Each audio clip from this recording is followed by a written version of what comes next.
Good morning ma'am. आज बेटा हम हिंदी में पाठ पढ़ेंगे हार की जीत। जो हमारा पाठ 10 है वो पढ़ेंगे हार की जीत। ठीक है, इसमें एक क्या होता है, डाकू खड़क सिंह होता है, उसकी कहानी है ये। ठीक है ना, तो स्टार्ट करें पढ़ना।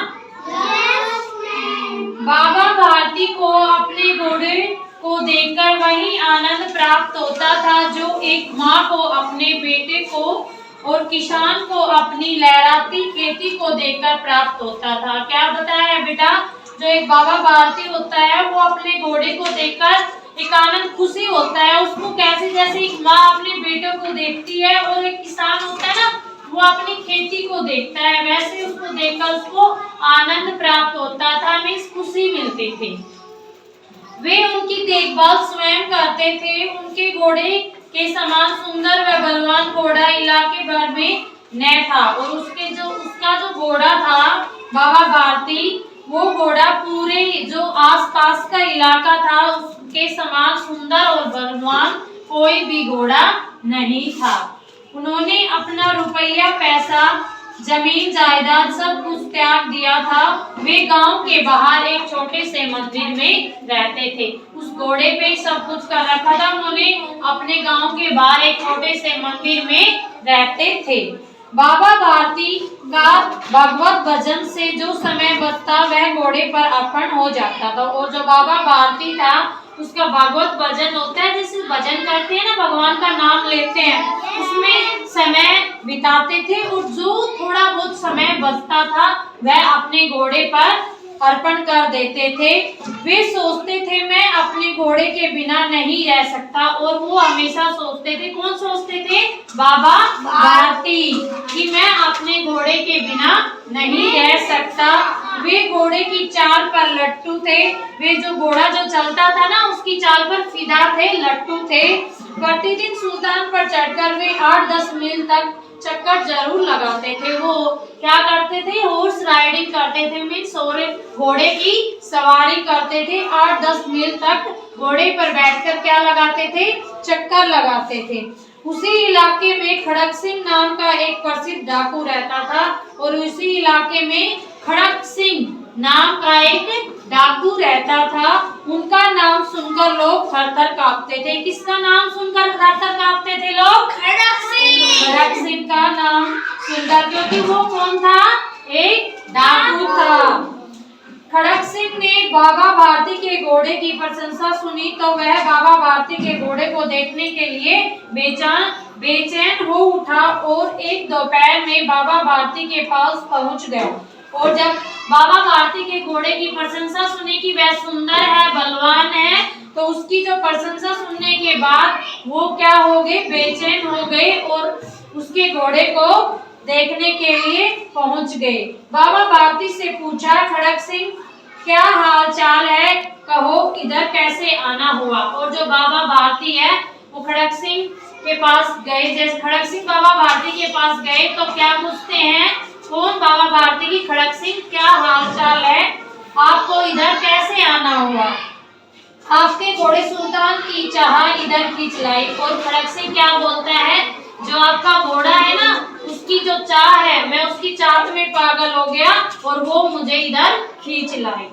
मैंने बड़ी प्रशंसा सुनी है, सुना है, देखने में बड़ा ही सुंदर है, खड़क सिंह ने उत्तर दिया। और खड़क सिंह ने क्या कहा कि जो आपका घोड़ा है ना, मैंने सुना आपका घोड़ा बहुत ही सुंदर है, तो आपकी जो घोड़े की प्रशंसा है वो मुझे यहाँ खींच लाए।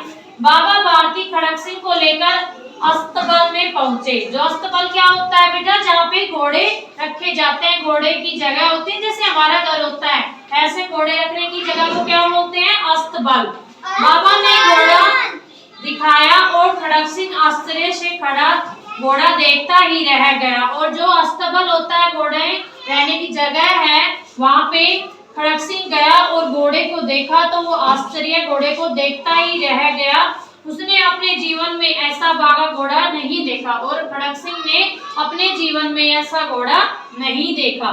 उसने सोचा ऐसा घोड़ा तो मेरे पास होना चाहिए। और डाकू कौन डाकू खड़क सिंह क्या सोचता है कि ऐसा घोड़ा तो मेरे पास होना चाहिए। जाते जाते उसने बाबा भारती से कहा, बाबा जी मैं यह घोड़ा आपके पास न रहने दूंगा। और क्या बोलता है कि यह घोड़ा मैं आपके पास नहीं रहने दूंगा।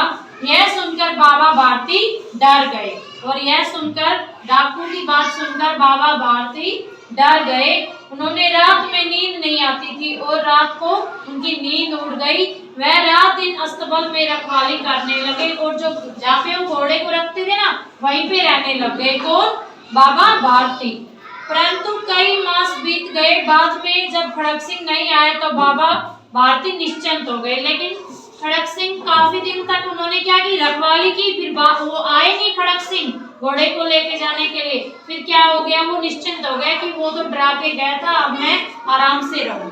एक दिन की बात है, बाबा भारती संध्या के समय घोड़े पर सवार होकर घूमने जा रहे थे। शाम के समय संध्या होती, शाम के समय बाबा भारती अपने घोड़े पर सवार होकर घूमने जा रहे थे। तभी उनके कानों में आवाज पड़ी, ओ बाबा इस कंगले की बात सुनते जाना और इस कंगले की बात सुनते जाना। बाबा भारती ने मुड़कर देखा, वृक्ष की छाया में एक अपाहिज पड़ा कर्रा रहा है। और क्या देखा उन्होंने कि एक वृक्ष होता है, उसके पेड़ के पास एक क्या कोई कंगला में शरीर से या किसी चीज से वो क्या था, अपाहिज था। वो पड़ा क्या कर रहा था, बोल रहा था, बार बार पुकार रहा था। वे उनके पास पहुंचे और बोले, कहो तुम्हें क्या कष्ट है। और वो जाकर क्या बोले कि तुम्हें क्या कष्ट है बताओ। अपाहिज बोला, बाबा मैं दुखिया हूँ। और अपाहिज क्या बोला, किससे? बाबा भारती से कि बाबा मैं बहुत दुखी हूँ, मुझ पर दया करो। राम वाला गांव यहाँ से 3 मील दूर है, वहां पर मेरे को जाना है। और वो कौन था अपाहिज? डाकू खड़क सिंह। और वो क्या कहता है कि यहाँ पे राम वाला गांव है, मेरे को 3 मील दूर जाना है, आपका मुझे घोड़ा दे दो, आप इस घोड़े पर मुझे बिठा लो, मेरे को दे दो, परमात्मा आपका भला करेगा।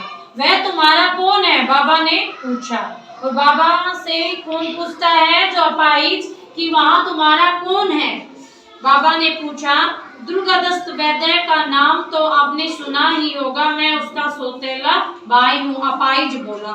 और दुर्गदत्त उसका क्या है, वैद्य नाम का कोई उन्होंने नाम बताया, वो बोला कि वो मेरा सौतेला भाई है। कौन बोला? वो अपाहिज बोला। बाबा भारती ने घोड़े से उतरकर अपाहिज को घोड़े पर बिठा लिया और स्वयं उसकी लगाम पकड़कर धीरे धीरे चलने लगा। अचानक बाबा भारती के हाथ से लगाम छूट गई और उन्होंने देखा कि अपाहिज घोड़े को दौड़ाए ले जा रहा था और उनके मुख से वह आश्चर्य और निराश मिश्रित चीख निकली। वह अपाहिज कौन था? खड़क सिंह डाकू। अब बाबा भारती थोड़ी देर चुप रहे, फिर बोले, बल से चिल्लाकर बोले, जरा ठहरो, जरा ठहरो। खड़क सिंह बोला, बाबा अब यह घोड़ा मैं नहीं दूंगा। और क्या बोला कि बाबा ये घोड़ा मैं अब नहीं दूंगा।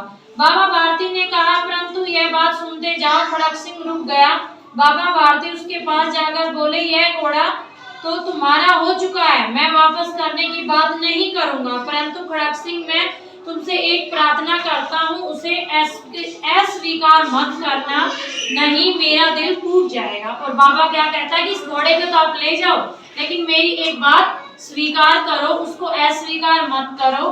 बाबा जी आज्ञा कीजिए, मैं आपका दास हूँ। और खड़क सिंह क्या बोलता है, बाबा आप आज्ञा करो, मैं आपका दास हूँ, केवल यह घोड़ा न दूंगा। खड़क सिंह बोला। और खड़क सिंह बोला, मैं ये घोड़ा नहीं दूंगा। बाबा भारती ने कहा, मेरी एक प्रार्थना है, केवल यह है कि इस घटना को किसी के सामने प्रकट मत करना। और बाबा भारती कहता है कि जो मेरे साथ आपने किया है ना, इस घटना को आप किसी के सामने बताना मत। खड़क सिंह आश्चर्य में पड़ गया, उसकी समझ में कुछ नहीं आया, तो उसने बाबा भारती से पूछा, बाबा इससे आपको क्या डर है? बाबा भारती ने उत्तर दिया, यदि इस घटना का पता लोगों को चलेगा जाएगा तो कोई व्यक्ति किसी लाचार पर विश्वास नहीं करेगा, क्योंकि उसने बाबा भारती ने लाचार व्यक्ति की क्या की थी? मदद की थी।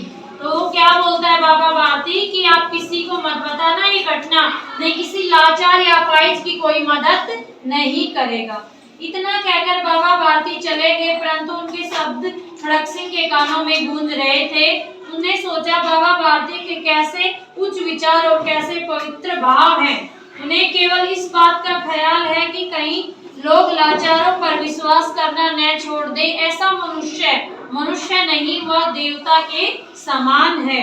डाकू खड़क सिंह रात के अंधेरे में बाबा भारती के मंदिर में पहुंचा। उसने सुल्तान को अस्तबल में बांध दिया और स्वयं सावधानी से बाहर निकल गए।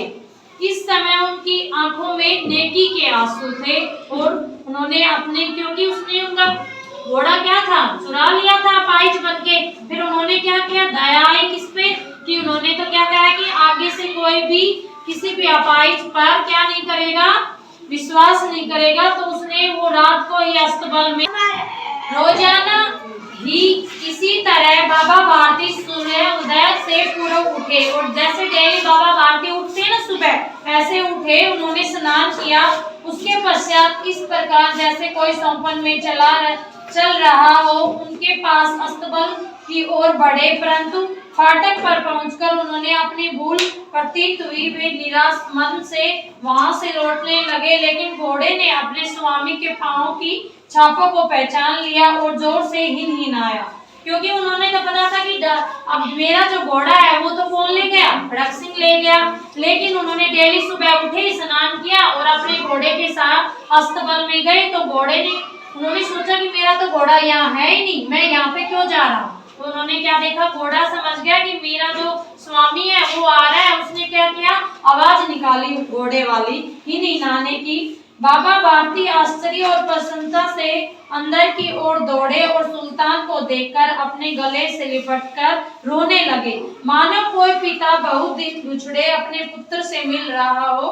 फिर वे संतोष पूर्वक बोले, अब कोई लाचारों की सहायता से मुंह नहीं मोड़ेगा, क्योंकि खड़क सिंह को अपने जो चोरी करने का तरीका था उस पे क्या हुआ, पछतावा हुआ और वो अपना वो घोड़ा जो चुराया था वो बाबा भारती के अस्तबल में बांध गए। तो क्या कहा बाबा भारती ने लास्ट में कि अब कोई भी अपाहिज की मदद करने के लिए मुंह नहीं मोड़ेगा, क्योंकि उनके भी दिल होता है। उन्होंने भी क्या कर दिया, घोड़े को वापस कर दिया। ठीक है, ये पार्ट समझ में आ गया आपको? Yes, ma'am. अच्छी थी ना स्टोरी? Yes, ma'am. तो इसको आपको पढ़ना है, ठीक है, और इसके जो शब्दार्थ है वो मैं कल कराऊंगी। ओके, अगर वीडियो अच्छी लगे तो लाइक एंड सब्सक्राइब करें। Thank you.